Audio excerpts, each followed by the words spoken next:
Okay, so welcome to the Tanker Lab.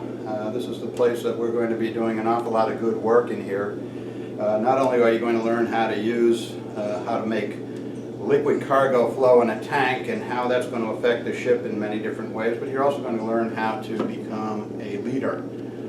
Primarily that's what we're going to do. And as we talk about the layout of the lab and the expectations of the lab, you'll find that in order to make this successful, you cannot do this alone. You will be working as a team, and you will be developing a plan for success. And probably for some of you, it'll be the first time that you work as a group to get a particular project done. And it has to be done successfully, but we'll talk about that later.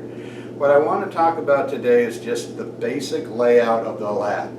What the tanker is all about. I want to instruct you or get you to use the correct terms. So we're going to be talking about, well, let me just put it this way, you're going to learn how to walk the walk and talk the talk of tankermen. And just like you did as freshmen, there's a language to tanker operations, just like there's the language of the sea. So we want to use the right terms so that we can give our orders correctly and make sure that everybody's going in the right direction and so forth.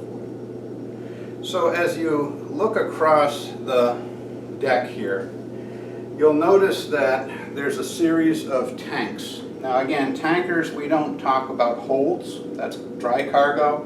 When we refer to the cargo compartments here, we talk about tanks. And as you'll see here, we have a series of tanks that go from fore to aft, and we also have a series of tanks that go from port to starboard, and they all have names. So the way we name tanks is, for example, here up at the bow, well, first let's count how many you have. We have 1, 2, 3, 4, 5, 6 sets of 3, so 3 across. So how do we label that? Well, we always take it from the bow to the stern. So this series right up here on the bow would be number 1, number 2, number 3, number 4, and so forth. So if I tell you to go up to number 1, that means you need to go forward. Now if you look forward of our number 1 tanks, we actually have another set of tanks up here. This one can be filled, but it's going to be filled with ballast water. These 2 on the sides are void spaces. You can't fill them, you can't empty them out, they're just empty, dead spaces. That has a name too, and that's your forepeak valve. I'm sorry, that's your forepeak tank. That's the forepeak valve, and we'll talk about that too. So this is your forepeak tank. Then it goes into 1, 2, 3, 4, 5, and 6. Now the question is, okay, so now I can get you going up to the forward end of the tank if I want you to open up number 1s, but what about these 3 as they're coming across here? Those 2 have special names. So how are we going to label them? We're going to label them 1 port, 1 starboard, and 1 center. That's pretty straightforward. But again, when we're giving orders, we want to give orders very concisely, with as few words as possible. We want to make sure that the language is, the term that we use is brevity. We want to keep it brief and concise. So maybe we can reduce some of the words a little bit. So if I'm going to ask you to open up number 1 port and number 1 starboard together, I would simply say open up 1 wings. So open up 1 wings would tell me that you want both of those opened up together. If you just want the port side, 1 port, 1 starboard. If I want you to open up all 3 of number 1s, I would use the term open up 1 across. 1 across. So 1 port, 1 starboard, together, 1 wings, all 3 together, 1 across. Now we'll also notice that, like I said, we have 6 tanks there, 6 across, so 6, we would use the same terminology as before. But we also notice that there's a bunch of different valves out there, and they all have different colors, which is kind of unique. You can see we have green valves, and we have blue valves, we have yellow valves, and we have red valves. There's another blue one. And then we also have some valves that have multicolors. We have a green and a yellow here. We have a red and a yellow there. We're missing that one. We'll have to get that one back in order. But also up here, we also have multicolored valves. So the colors are going to tell us something as well. If we look at, for example, for starboard here, and all the other cargo valves, you notice that each cargo tank actually has two valves associated with it. Now the valves are going to be at the back end of the tank, not the forward end of the tank. So this would be the back end of number 1, 2, 3, 4 tank. And you have two valves. We have two valves here, number 4 center, but look, they're different colors. That must mean something. So we have to figure that out too. What the colors mean, for example, the green tanks would be number 1 across. You can see that they are green valves. And as I look for more green valves, this is a green valve here too, but this has got a black center in it, so that's a specialty valve. We'll talk about that as we go along. But let's say number 1 across is green tank. Number 3 center is a green tank as well. And number 5 wings is a green tank. All right. Now if you were here with me, I would ask you which tanks are associated with the yellow system. Well, there's no yellow valves up forward except here, but associated with the tanks, they go from 4 port and starboard, so 4 wings, and 6 across are associated with the yellow cargo system. What about the red? The red would be 2 across and 4 center is the red system. That's interesting. You know, as we start moving along here, that's going to tell me something. That's going to say, all right, so if I'm loading 3 grades of cargo, let's say gasoline, diesel, and jet fuel, I can independently load those into these various tanks. So, for example, if I use the green line coming in here and I put jet fuel in here, I could take that and put it into number 1 across, 3 center, and 5 wings. Jet fuel, one type of cargo. At the same time, I could load the yellow system with, say, gasoline, and that would put weight into 4 wings and 6 across. And simultaneously, I could also load a different cargo, diesel, let's say, through the red system, which would allow me to load into 2 across and 4 center.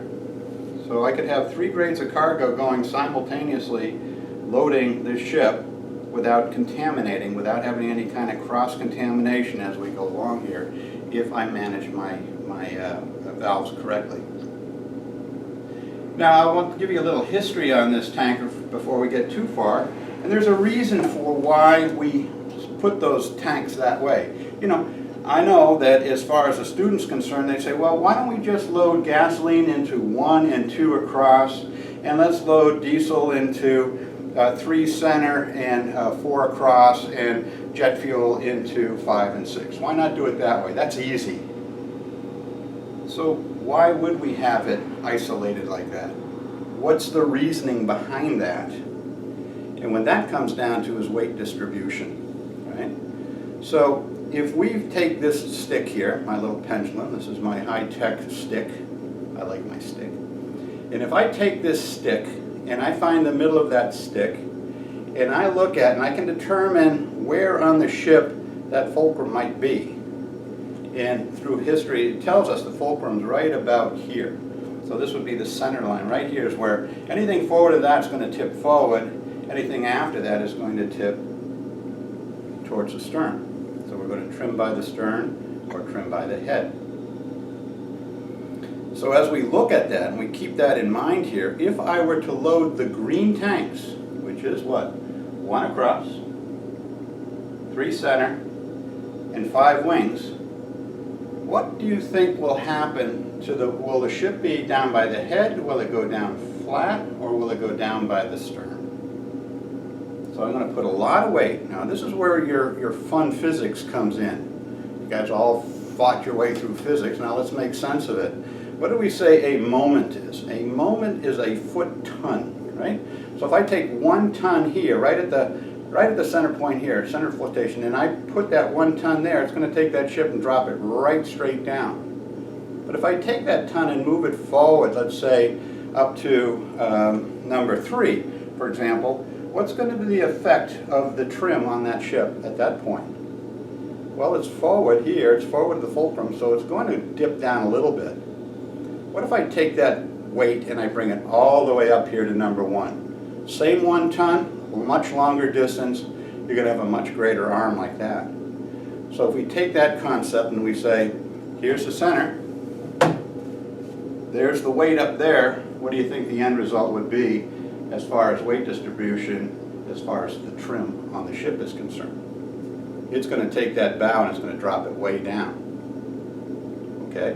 So that would be the effect of loading number 1 on by itself. What would be the effect of loading number 3 by itself? Well, there again, we're just moving that same weight just a little bit forward, so it's not going to be that bad.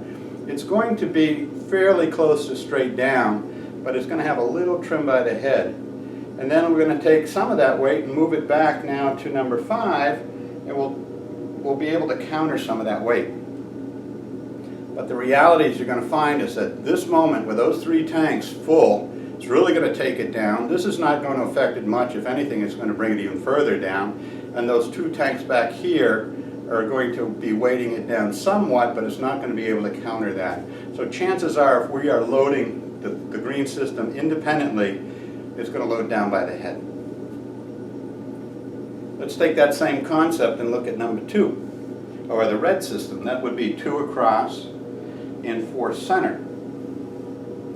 2 across, again, now we've got the same weight that we had up at number 1, but now it's closer to the center line here, so it's going to, it's going to dip down, not as much as it would here, but it's going to take it down. It's a lot of weight up forward. And can we expect 4 center to be counterbalancing that? I don't think so. So the weight also will be, she'll be loading down by the head with a little bit of weight change here, but if we load just the red system alone, also down by the head. Let's take now look at the yellow system. Where are the yellow tanks located? Well, we have them at here, 4 wings and 6 across. 4 wings, is that going to affect us by the head or by the stern? Going to take it down by the stern. 6s, way back here, is going to take it down by the stern. So that yellow system is going to be really important to try to balance off the weight of the red and the green system. All right? So that's one of the reasons we designed the ship that way, is to be able to manage the weight distribution on the different cargoes as we're loading them. And you need to think about that when I'm asking you to load different cargoes as we go forward here. What's going to happen? What kind of weight distribution am I going to have based on the cargo that's being moved onto the ship? Now, again, the cargo tanks have two valves associated with it. This would be the main cargo tank, the main suction or loading valve, and this is what they call the stripping valve. We'll get to that, but what I want you to recognize is that every one of these tanks, with the exception of the blue tanks, have 2 valves associated with them. One here, 2, so forth. All the cargo tanks have 2 valves. The blue tanks do not. Now you see there's a blue valve up here. That would be the valve that actually fills up the forepeak. The valve's behind it a little bit, but when we trace the line out, we'll see that that's the valve that fills up the forepeak. It fills up 3 wings, blue, and 5 center. Those are our ballast tanks. And we're going to take water from the sea, from the pool here, and we're going to pump it into the tanks for ballast control. And we'll also use that for weight distribution as well as we go along. So that's one way we can tell. Not only are they blue, but there's only 1 valve associated with those tanks as we go further So let's just kind of recap for a minute. What did we learn so far? Well, we learned that we had 6 sets of tanks. Each set of tanks has 3 across. We gave them the name. We gave it 1, 2, 3, 4, 5, 6 from the bow to the stern. We have a port side tank, we have a starboard side tank, and we have a center tank. And again, when you're telling somebody to go someplace, you're giving the order. In this particular case, open up for port. Put the number first and then tell them what the location is. I want you to go up to number 4, port, and open up that valve. 4, starboard. 4, center tank. And then I just want you to open up 4, port and starboard. The term was what? Open up 4 wings. Open up 4 across. Those are the terms I want you to use. And inevitably what you're going to do is I want you to start with the number first. Give the location and then give the description of that location. So if you're giving a radio call and say go up to 1 port, already your mind is going up forward. You're going up to number 1. And when you get there, go ahead and open up the port tank. So always start with the number first and then go to the tank location. Okay. The other thing we learned is the weight distribution in here that makes a difference, why we have the green, the red, and the yellow system set up the way it is. Because we're going to try to control the weight distribution, and the trim by the way, is fore and aft. List is port and starboard. All right, ship lifts to port, it lifts to starboard. It trims by the head, it trims by the stern, or trims even. All right, no trim. Those are terms you're going to be using time and time and time again if you haven't already done so.